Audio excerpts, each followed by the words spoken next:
Hello everybody, welcome back to our discussion of integrals. Today is a very exciting day. I'm excited anyway. Okay, so first thing I want you to do is take a minute and take a look at those 5 integrals that are on the screen. And I want you to look at them with that all-important question in mind of what an integral actually is. Whose derivative is this? And I want you to keep in mind that you might have an answer and you might say, I don't know whose derivative that is. And that's an okay answer as well. So take a minute and tell me whose derivative you think you see. Okay, so when you take a look at number 1, this is hopefully one that you go, oh, I know whose derivative that is, right? That's the derivative of sine. Now, sine, an entire family of sine functions, but that is the derivative of any sine function. Derivative of sine is cosine, easy peasy. Okay, this is one we've been doing. Now this one here, this has got a little twist on it, right? Whose derivative is that? Well, if it's the derivative, a cosine generally comes from a sine, right? So if I took the derivative of the sine of 2x, that would be the cosine of 2x. But there's this 2 sitting here, okay? Well, that's actually good news, right? Because if I take the derivative of the sine of 2x, there would have been a chain rule times 2. Right? So when you take the derivative of the sine of 2x, you get the cosine of 2x times 2. So this is indeed the derivative of the sine of 2x, because the derivative of sine of 2x gives me cosine of 2x times 2. It's just that they wrote the 2 out front. Okay. The same thing is happening here. Okay. Notice if I take the derivative of the sine of x squared, that's going to give me the cosine of x squared times 2x, right? So here's my function part, here's my chain rule piece. And when we are answering the question, whose derivative is this, we have to keep the chain rule in mind. And that's what this section is all about. Okay? You may have noticed that I have avoided giving you integrals so far. All the derivatives that I've asked you to reverse haven't involved the chain rule. Well, that changes today. Okay, so let's take a look at number 4. Keeping along our same thinking, if my result was a cosine, I'm thinking that the original was a sine. Was it the sine of 3x squared? Well, let's see. If you take the derivative of the sine of 3x squared, that's the cosine of 3x squared times 6x. Well, that's a 2x. So this isn't quite the derivative of the sine of 3x squared, but it's close. We're going to take a look at this one again in a little bit. All right, so this is not quite. Let's try this one. This is just cosine of x squared. Well, again, we already did this up here. If I take the derivative of the sine of x squared, I get the cosine of x squared times 2x. Notice here, the chain rule piece is missing. Whoever took this derivative forgot the baby. Right? Well, they didn't forget the baby, right? The answer to that is, this isn't the derivative of sine x squared, right? So in other words, the integral of cosine x squared isn't sine x squared. It's just not. Because if you take the derivative of sine x squared, you get cosine x squared times 2x. The fact that this is missing the 2x means I've got the wrong suspect over here, right? That's not whose derivative that is. So we've got more work to do. So this one's close. I need a 6x, I got a 2x. We'll talk about that here in a little bit. This one is not even close. I'm missing a whole 2x. Okay. So what we're going to talk about over the next few days, because this is going to be one of those things that we practice a bunch, okay, is what are we going to do when we're looking at a function that requires a chain rule? How are we going to reverse the chain rule? That's what we're looking at in this section.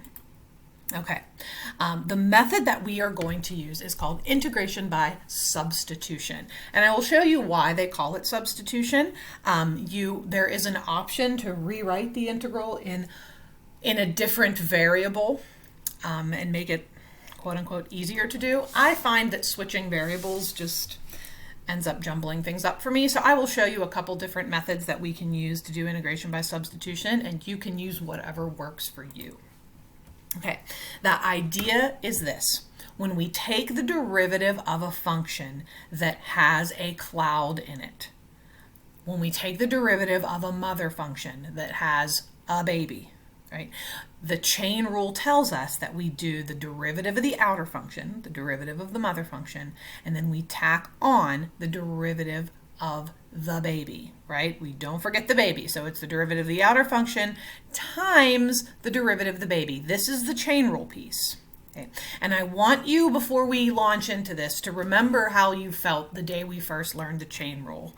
I know that you probably tried to block that out, but when you first learn the chain rule, it's very uncomfortable, right? You're not really sure what's going on. It takes a couple days to really sink in and start understanding what you're doing.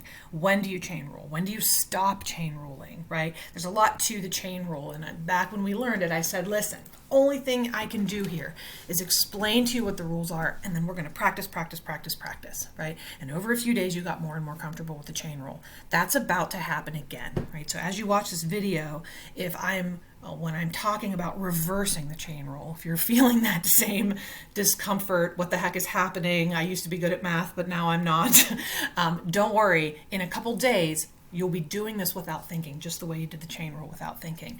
This will become just kind of second nature to you. You just have to get a feel for it, okay? So the first thing that we have to do is recognize when I'm looking at a derivative that was chain ruled.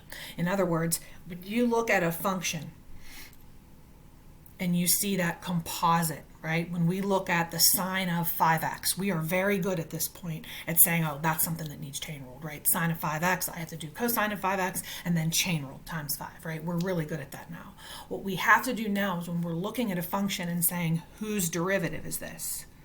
We have to keep in mind the chain rule. We have to say, well, based on the derivative I'm looking at, did this come from a chain rule? Right? And so we got to get used to looking at stuff like that. All right, I'm going to just keep driving this point home. Don't ever forget, because it's going to help you with this. When you are looking at an integral, the question that's being asked is, whose derivative is this? So if it is a function, if you are looking at the derivative of a mother function, then the chain rule piece better be there, right? In other words, it's not the derivative of f of cloud if the d cloud isn't there. Just like on the very first slide we looked at, it wasn't a 2x, it was an x squared, right?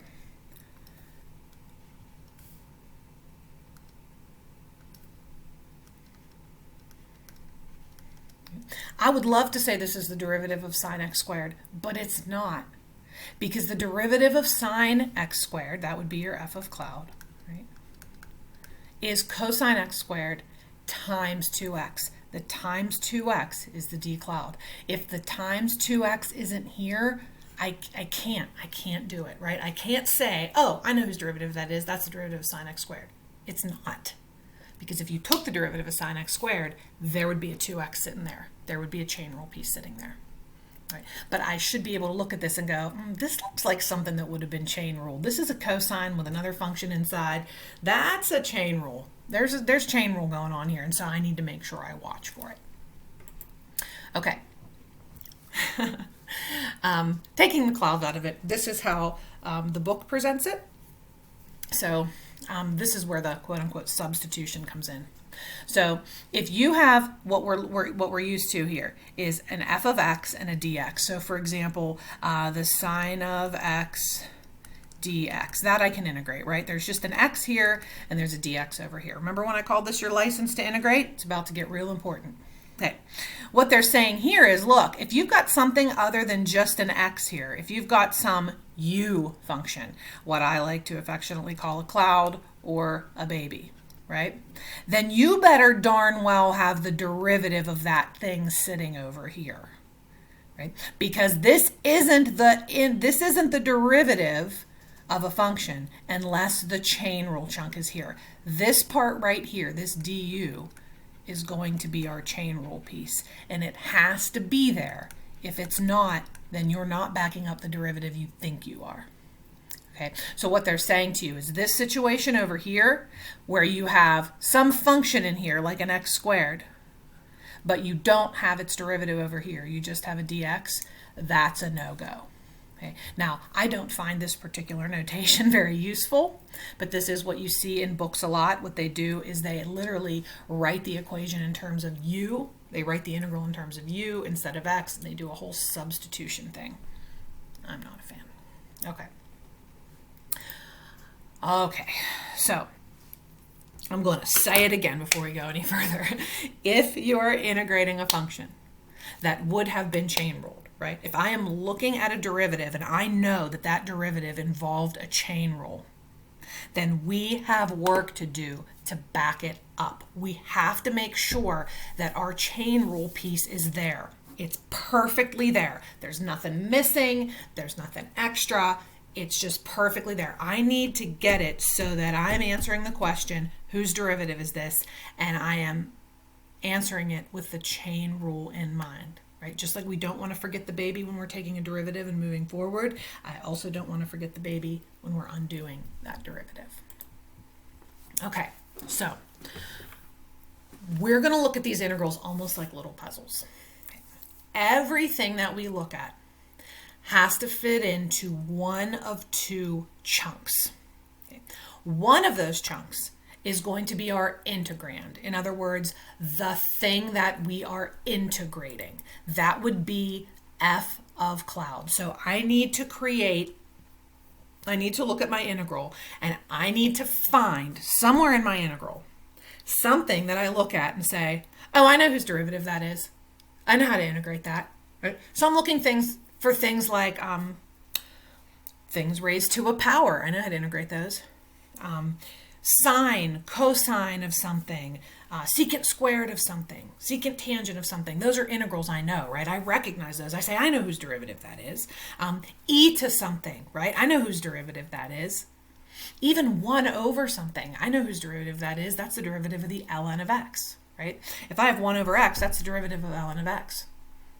So we're looking for things that we know how to integrate. And the good news is there's not that many different things we know how to integrate. So we can narrow it down pretty quickly. Okay. Everything else that isn't the exact thing I know how to integrate is going to go in the other chunk, which is going to be my chain rule piece. Now, what's over there? What's in that d cloud? Notice it's not just a dx anymore. It's not just a dx because this isn't just an x anymore. So this isn't just the derivative of x, which is just 1, right? This is the derivative of your whole cloud. So if this is an x squared, there better be a 2x over here. If this is a 5x, there better be a 5 over here. If this is a cosine of x, then there better be a negative sine of x sitting over here. Right? And so this is where it's going to gets a little strange, a little bit uncomfortable, because we end up having way more than just a dx sitting over here. And sometimes that makes us feel funny. Because remember, when we talked about integrating, I called this dx your license to integrate. When it becomes more than just a dx, when it becomes a d cloud, that's still all it is. It's your license to integrate. It's got to be there. It's got to be the perfect chain rule piece. And we can either follow all the rules to make it the perfect chain rule piece, or we can back it up and say, listen, I can't do this. I don't know whose derivative this is. Right, so we're going to look at some methods for figuring out how we can split our integrals into something I know how to integrate and the perfect chain rule chunk sitting over on the right hand side. But the goal here is that we take everything in our integral and put it into one of these two places, either the thing I'm integrating or part of the chain rule piece, either part of what was the mother function and the baby piece, or you can think of it as one part being the thing I'm going to integrate, one part being the chain rule chunk. Okay, so let's revisit these. Over here, this first one, we know whose derivative that is, right? That's the derivative of sine x. We've done that. Okay? So what I want to show you here is thinking about how we're going to break it up. So I know how to integrate the cosine of x. So that's going to be my f of cloud, right? My d cloud just has to be the derivative of x. Well, what's the derivative of x? Well, that's just 1. And then, of course, we always have our dx sitting here, and I'll show you a little bit more about that here soon. Okay. So this was already ready to go already, right? Here's my f of cloud. Here's my d cloud. Everything's good to go. Okay. Down here, cosine of 2x. Again, this is my mother function, right? This is the main part. The only question is the chain rule chunk there? Okay. Well, the chain rule chunk, if you take the derivative of something with a 2x in it, right? We think, oh, this was the derivative of sine 2x. Well, that's fine, but if it was the derivative of sine 2x, then over here there should be a 2 dx. Well, look, it's there. Right? We have to do a little bit of rearranging, but it's there. So here's my f of cloud, and here's my d cloud. I'm good to go. Okay? Same thing here. It worked out just fine for us. I have the cosine of x squared. This, if I want it to be the derivative of sine of x squared, then there better darn well be a 2x sitting there. Oh, look, how lucky. The 2x is sitting there. So I'm just going to scooch it over here. So here's my f of cloud, and here's my d cloud. Right? Now, these didn't work so well, did they? Right? When I did this one, I said, okay, cosine 3x squared. All right, fine. That came from a sine 3x squared. We know that. The question is, do I have my d cloud part? And the answer was, no, we don't. So I have this 2x that I can move over there. Okay? But if this is my f of cloud, then my d cloud needs to be 6x. Well, I got the x, I need a 6. Now, this isn't a lost cause. We can work with this, but it's not really there, is it? Okay. Down here, we said before, we're in even worse shape. So I know that the cosine of x squared, at some point, there was a sine of x squared whose derivative got taken. Right? The problem is, oh wait, sorry, that should say cosine. I know that I took the derivative of at some point, somebody took the derivative of a sine x squared to get a cosine x squared. But when you take the derivative of sine x squared, there should be a 2x, right? So here's my f of cloud. And over here, I don't have the chain rule piece. It's just not there, right? So I'm not going to be able to integrate this. I'm missing a very, very important part, and that's no good. Okay. So I want to show you how we kind of attack one of these. Now you may look at this and say, oh, I know, I can just back this up in my head. And that's fine. If you can back it up in your head, good for you, right? There's going to be some that you can back up in your head immediately. There's going to be some that are a little trickier, right? So even if you're looking at these going, Ms. Brennan, like, really, you're doing too much. This isn't that hard. Make sure that you get familiar with one of these techniques, because I promise you, you're going to come up against one that you don't think is so easy. And so I'm going to give you a flow chart here eventually, and this is kind of our first line of defense, this method that we're going to use. If it doesn't work, then we try some other stuff, right? But this is our first line of defense. Okay, here we go. There's a line down the page because I want to show you the two different methods that we're going to do. The one on the left is the method I tend to use. The one on the right is the one that Ms. Casciato likes to use. We'll talk about both. We'll talk about why they're good and why they might be, well, I don't know, they're both good. I think they both have their merits.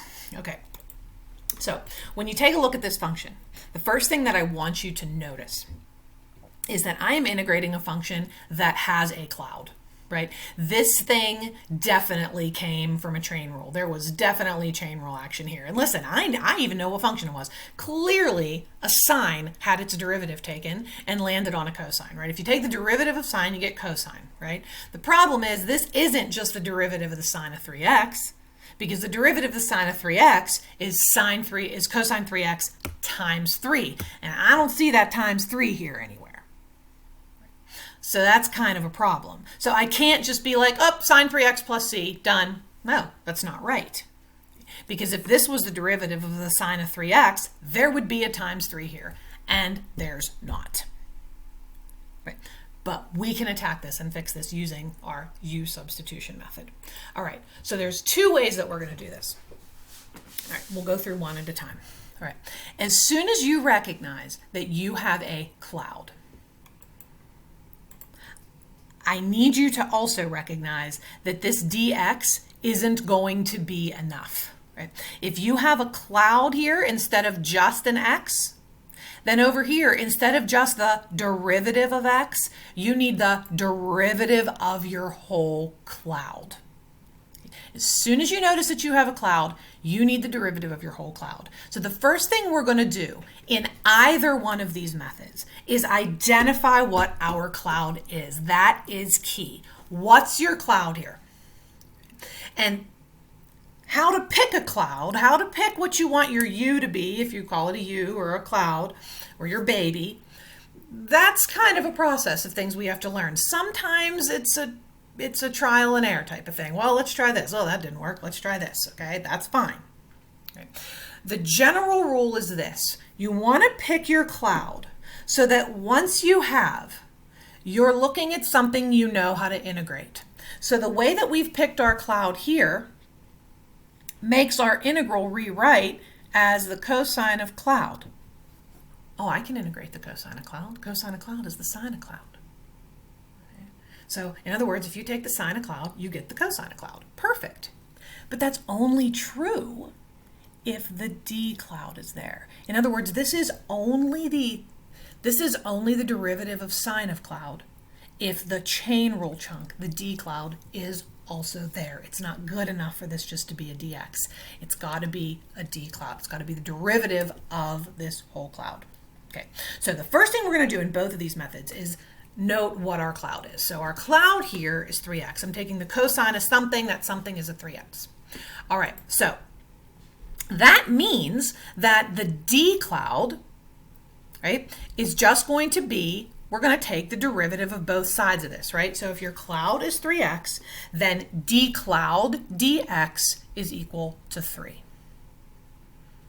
So you're going to start the same way on both methods. I'm going to identify my cloud, and then I'm going to say, okay, well, what's d cloud dx?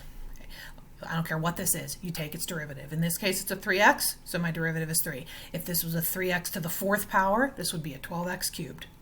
Right? This might be a single digit. This might be an entire expression. It could have x's in it. It could have trig functions in it. It could have e's in it, ln's in it. I don't care. Whatever your cloud is, take its derivative. That's what's got to be sitting over here. Okay, so method 1. Right. In method 1, and this is the method that I tend to use, we're going to solve for and create our d cloud. Okay. So in other words, up here, if d cloud dx is equal to 3, then that means, whoops, sorry.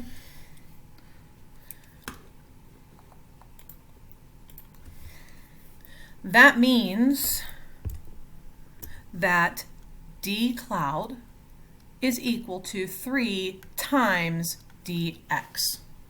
Okay. So in other words, all I did was take this dx and multiply it to the other side. So if your cloud is 3x, then d cloud dx is 3. So d cloud itself is just 3 times dx. Okay, so that's my solving for d cloud. D cloud has to be 3 times dx. Now it says create it. All right, so this is what we mean by that.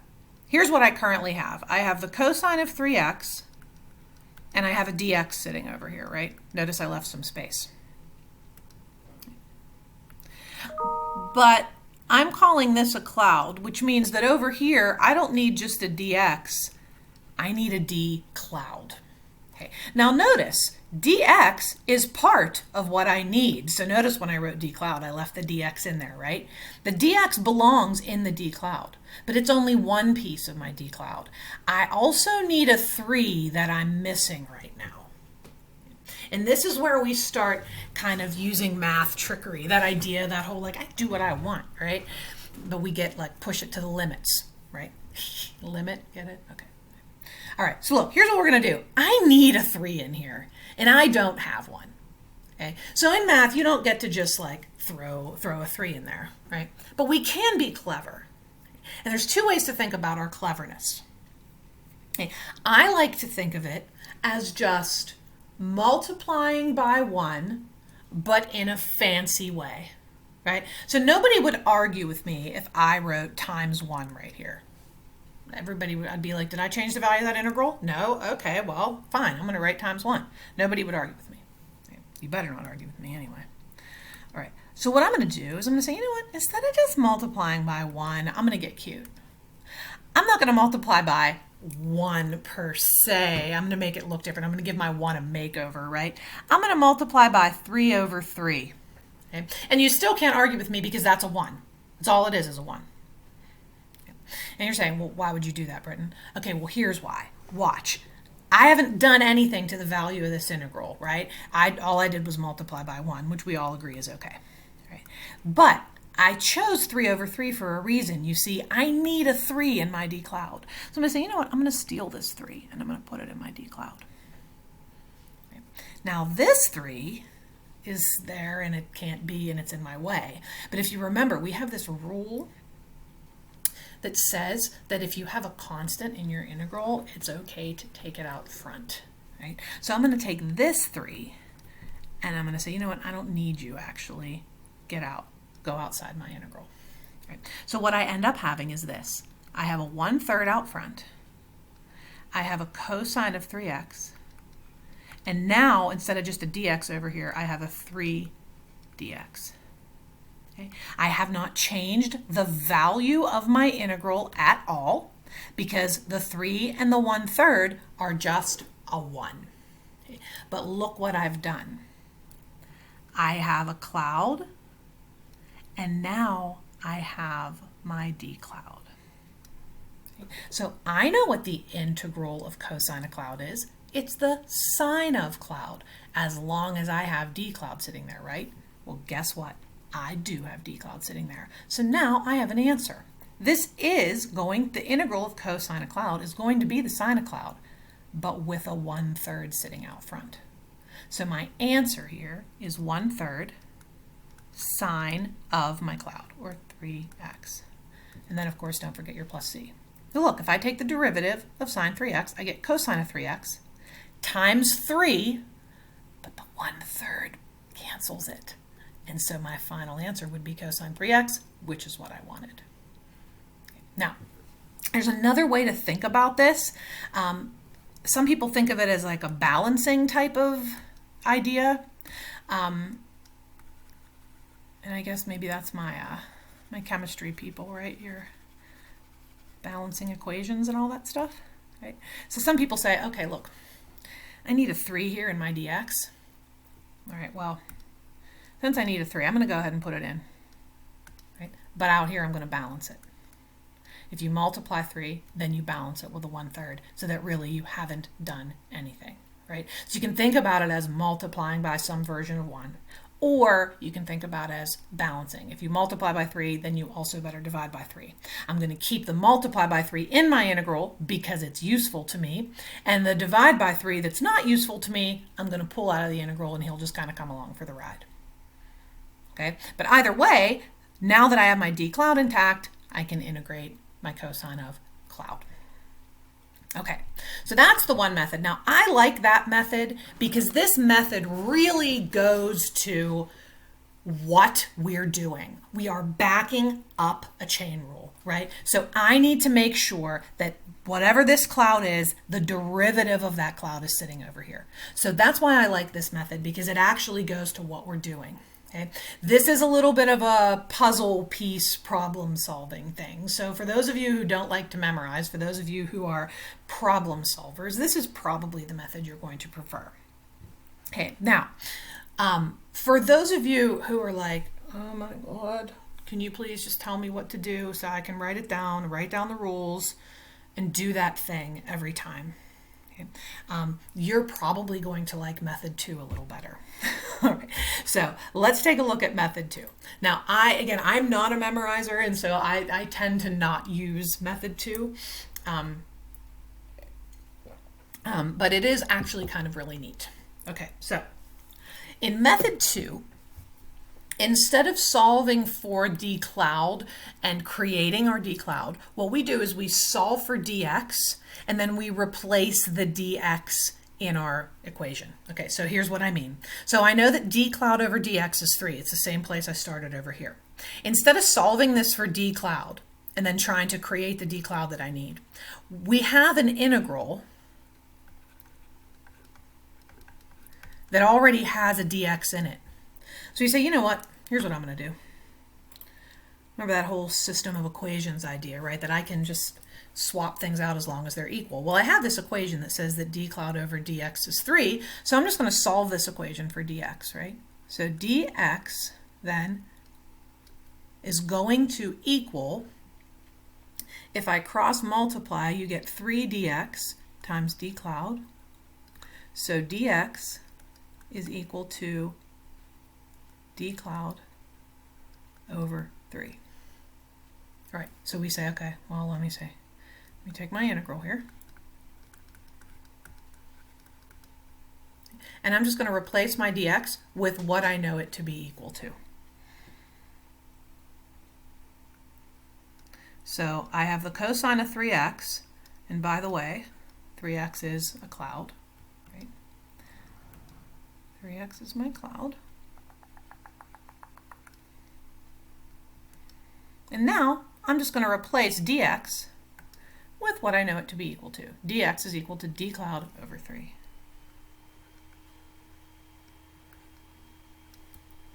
Now, notice pretty much where I was over here. I've got cosine of 3x, so I've got a cosine of a cloud. I've got d cloud, but I have this dang divided by 3 sitting here. Well, no problem. I'll pull it out. So now I have the cosine of 3x times, which is my cloud, right, times d cloud.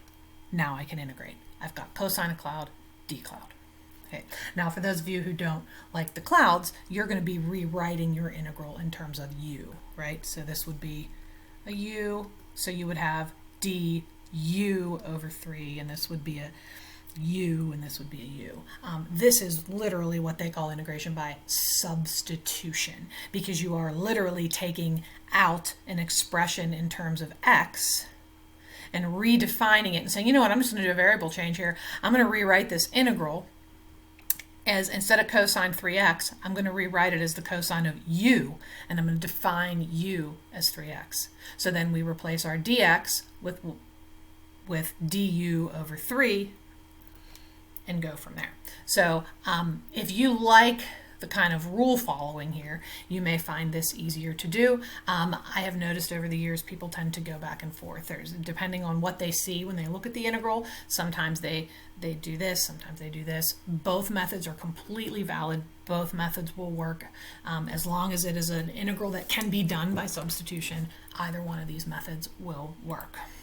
Okay, so I want to go through one more of these with you, and then you can let me know if you have any questions, and tomorrow we are just going to practice. All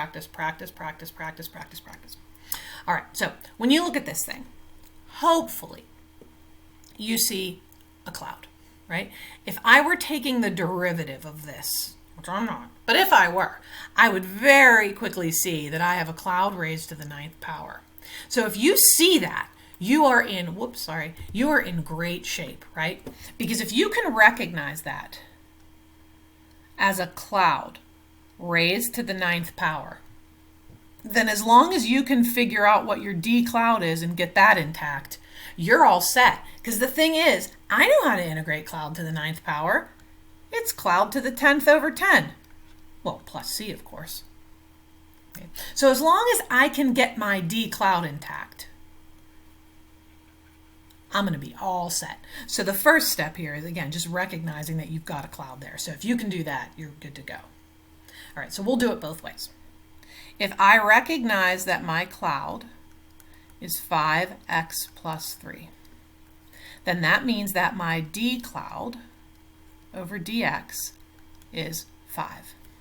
In other words, d cloud is equal to 5 dx.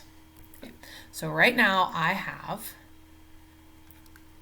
5x plus 3 to the 9th and a dx. Okay, well,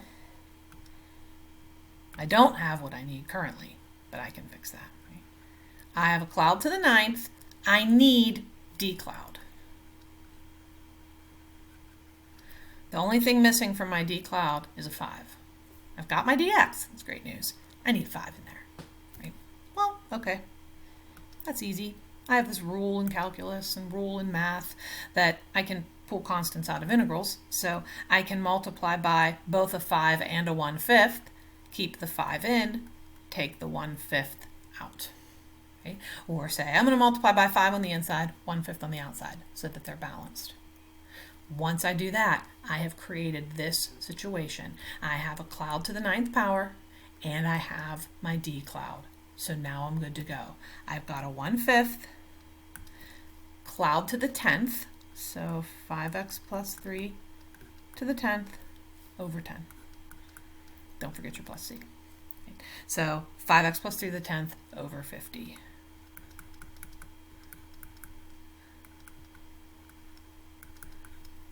And look, watch what happens. If you take the derivative of this, this would become 1/5. Right? You multiply the 10 down, that would be 1/5. 5x plus 3 to the 9th, chain rule times 5. The 5 and the 1/5 would cancel, and you'd end up with this. Okay? All we're doing is backing up the derivative. Okay, we'll do the other way in a minute. I want to point out one thing to you which always comes up for people, and that is, where did this 5 go? Right? I integrated over here and it's just like this just like disappeared. Like, where the heck did this go? And my answer to you is it went the same stinking place the dx went. Right? This is part of your license to integrate. It's got to be there. Remember what we're doing here. We're saying whose derivative is this?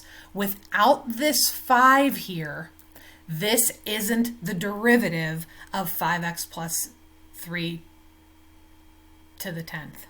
It's not. Right? Without that 5 here, that's not whose derivative it is. So it doesn't go anywhere. You don't do anything with it. Right? The purpose of putting this 5 here is to make sure that we have our chain rule piece intact. And by incorporating the 5 here, we're forced to put the 1/5 out front to balance it. And notice the 1/5 is what becomes really important to making sure we have the correct integral. So what's over here in your d cloud you don't actually do anything with. So you will notice, that when I talk about this or when I write it, I always leave like an exorbitant amount of space in here. I really very much write it off to the right hand side. I put the d and the cloud around it. It is very much separate. We do a lot of work to get it how it needs to be, but when it actually comes to integrating, this is where we're going to be focused on what we know how to integrate. As long as your d cloud is there and it's good to go, I don't actually do anything with it. I understand that that's going to feel uncomfortable at first. It's one level of uncomfortable when there's a 5 sitting there. As soon as there's things like, oh, I don't know, variables sitting over there, it gets real uncomfortable. But we'll get used to it. Okay, so let's just quickly let me go over the other way that you would do this, that you could do this using that other method. Okay, so we start in the same place. We start by identifying our cloud. The cloud is 5x plus 3. And then we take the derivative of that cloud to get d cloud dx. The only difference now is that instead of solving for d cloud, I'm going to solve for dx. Right? So I have this integral.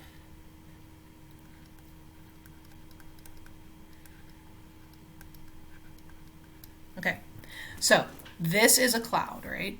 If you want to think of this as a cloud to the 9th. Okay, right now I have a dx. I don't need a dx over here. I need a d cloud over here. So if I come over here and I solve this for dx, I get that 5 dx is equal to d cloud. So dx can be replaced with d cloud over 5. So I'm going to replace this dx with d cloud over 5. Now I got a situation I can work with. I have a cloud to the 9th and a d cloud. Woohoo! And I have this stinking 1/5 that I don't need. But I'll just take it out. Right? So now I can integrate my cloud to the 9th. So I just carry my 1/5 along. Cloud to the 9th, the integral is cloud to the 10th over 10th. Over 10th over 10. So I have 5x plus 3, which is my cloud, to the 10th over 10 and plus c. Again, nothing happened with d cloud, right? He didn't go anywhere, but he had to be there and he had to be intact in order for us to integrate. Okay, so any questions, go ahead and put them at the end of the video. If your response is, I would love to ask you a question, but I can't even formulate one right now, that's fine too. Just tell me that. I know that this is, for some people, you're going to be like, oh yeah, fine, easy peasy. Other people, it's going to take you a day or two. That's fine. That's completely normal, right? This is not one of those things that's just like a snap, everybody's good to go on it. This is a little bit involved. All right, so put any questions that you have at the end of the video, and I will see you tomorrow.